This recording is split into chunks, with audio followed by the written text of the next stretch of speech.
All right, welcome everybody. Welcome to Memphis. Going on our second practice here. Got in yesterday on Christmas Day. Had a really good practice yesterday, which would be something similar to a Tuesday practice in season. Today would be like a Wednesday practice in season. There's not much difference between the two. Had good bounce yesterday. The guys were excited about having a few days off, coming back together in a good place. Looking forward for a better practice today, and getting ready for a good A&M team. Unfortunately, we're going to be without the services of Clint. He did not get cleared. I'm going to let y'all talk to him here in a minute. But he didn't get cleared, so we're going to be without him. Skyler will be our starter. He's taken about 90% of our reps the entire month anyway. And then Paul, if we need him, it would be unfortunate if we did need him, but if we did need him, then he would go in. Logan Moore is also taking some reps. If a helmet pops off, probably going to put Logan in there, but if something happens to Skyler, then we'll go with Paul so we can try to put our best foot forward to be able to win the game. So with that, take some questions real quick. Talk about your reaction there for Clint. Obviously a tough situation for him. It's got to be hard for you to see him not be able to finish it off. Unfortunate, just because he's done such a good job for us. He's been our starting quarterback. I still consider him our starting quarterback. I mean, his senior year didn't end the way that he wanted it to. But with that said, 10 and a half good games, and put us in a position to be able to play in this bowl game. Played really good for the first 3 quarters of the year. Unfortunate, we'll see where it goes from here for him, whether he can continue to play after this or not. You guys can ask him. I know he's going to be a hell of a coach one day, though. Any academic updates? Any academic casualties for the bowl? Yeah, Colin Christian didn't make it. Brandon Jackson didn't make it. So their senior years ended 1 game earlier than we anticipated.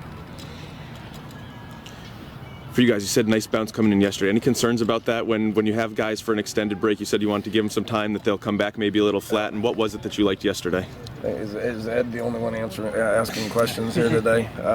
I was a little concerned with it. Probably gave him off 1 more day than I'm accustomed to, but the way the schedule worked out, we wanted to give them a few days off. It's just kind of how it worked out. So we wanted to knock the rust out of them yesterday. It's hard to travel and then immediately get them out on the practice field. It's kind of tough to do that from just a scheduling point of view. With that said, boy, they had a good bounce. Their legs were fresh.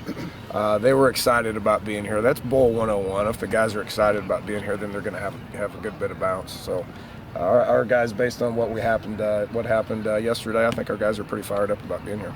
Is that still a learning curve for you? I mean, every bowl game is different, I suppose. Well, I mean, if I didn't forget how to do it in a year just because we didn't go to a bowl game yesterday or last year. I think that humbled our entire team. So there's a lot of guys here that hadn't been to a bowl game because we're young. We got a lot of JC guys. Prior to that, there was 14 straight years where I'd been to bowl games, and we've been pretty successful in them. So I think we got a pretty good formula on what to do, and the guys have been following it to a T.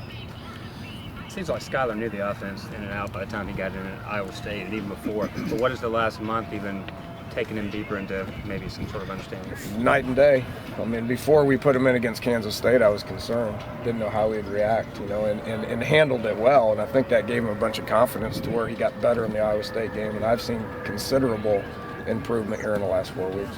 And even looking back to last summer when he was going to sit out a year, can you even describe the kind of leap he's made? It's night and day. I mean, we didn't think he was ready.